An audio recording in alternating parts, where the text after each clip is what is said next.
Madam మీతో మాట్లాడదాం అంటే ఎట్లా మీకు ఫీవర్ తగ్గిందా మేడం? ఎలా ఉన్నారు? హ్మ్. నేను ఒకటి చెప్తాను మేడం మిరాకిలే. దాన్ని ఎలా చెప్ చేయాలో తెలీదు. మీరేదన్నా ఉపయోగం అయితే పెట్టుకోండి మేడం. లేదంటే లేదు. నేను ఈ ఒపోనొపోనోలో జాయిన్ అయిన తర్వాత మేడం వేరే దగ్గర జాయిన్ అయ్యాను గానీ, అక్కడ బానే ఉందిలే గానీ మేడం మీ దగ్గరికొచ్చిన తర్వాతయితే కొంచెం క్లియర్‌గా అర్థమవుతుంది నాకు. మీరు చెప్పినట్టు జేస్తాను మేడం. నేను డైలీ చేసుకుంటాను. అయితే మా వారేంటంటే అండి, మా చిన్న బాబు యూఎస్‌లో ఉన్నాడు. పెద్ద బాబు ఇక్కడే ఉన్నాడు. పిల్లలకి ఫీజు కడతం గానీ, అది గానీ ఏమి చెయ్యరు మేడం. ఎక్కువ పట్టించుకోరు. కానీ చేస్తానే ఉంటామండి ఇద్దరం హోటల్‌లో. ఎప్పుడు 24 గంటలు చేస్తానే ఉంటాం. అయితే మా వారికి ఒక 15 ఇయర్స్ నుంచి వేరే ఆమెకి పెడుతున్నారని మాకు అనుమానమండి.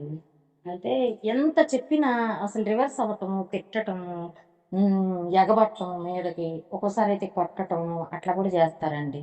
అయితే మా చిన్న బాబు గూడా "వద్దమ్మా వదిలేసేయి, పట్టించుకోవద్దు, మనకొద్దు" అని అనుకోని మేము ముగ్గురం చెప్పుకొని మెదలకుండా ఊరుకుంటున్నామండి. కనిపించడం అయితే తెలిసినట్టయితే ఎళ్ళరండి.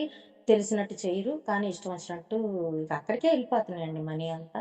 పిల్లల ఫీజులకు కూడా నేనే ఇబ్బంది పడి యూఎస్‌లో ఉంటే కూడా 10,00,000 తెచ్చి కట్టాను మేడం నేనిప్పుడు. ఆ వడ్డీలు కట్టడం అది కూడా హ్మ్. నేనే సఫర్ అవుతున్నా. తను మాత్రం ఒక్క 1,00,000 కూడా కట్టలేదు. అలాంటిది మేడం నేనిప్పుడు మీరు పోనోపోనో చెప్పిన తర్వాత మా వారికి కూడా చేస్తున్నానండి. మెడిటేషన్ చేస్తున్నాను మేడం నేను.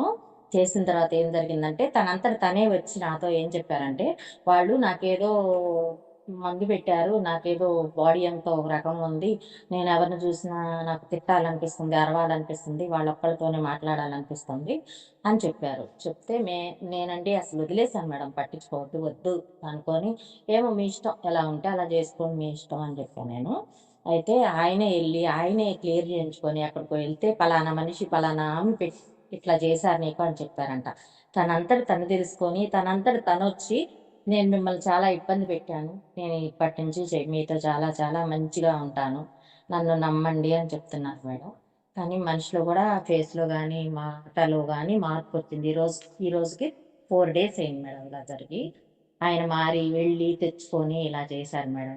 మరిప్పుడు మీరు చెప్పింది చేసిన తర్వాతే నాకిలా మిరాకిల్ జరిగింది మేడం. ఇది ఎంత పెద్ద మిరాకిల్ అంటే 15 ఇయర్స్ నుంచి అక్కడే ఉండి, అక్కడే జేసి అంటే మొత్తం ఉండరు మేడం. అక్కడే ఉంటాం అంటే వాళ్ళ ఇంట్లో ఏముండరు.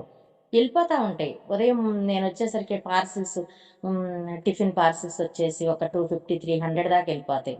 వాళ్ళింటి చుట్టాలకని, వాళ్ళకని అట్లా వాళ్ళొచ్చి తీసుకెళ్ళిపోతారు. కర్రీస్ కట్టించుకెళ్ళిపోతారు. నేనున్న టైంలో రారు. నేను లేని టైంలో వస్తారు. అదేమంటే ఒప్పుకోరు. చాలా డబ్బులు గూడా పెట్టారు. నా నగలు తీసుకెళ్ళి పెట్టారు. అయి గూడా మేము అడగలేదు మేడం. ఇప్పటికి తెలుసుకున్నారు మేడం. మీకు చాలా చాలా థాంక్స్ మేడం. యూనివర్స్‌కి కూడా చాలా థాంక్స్ మేడం.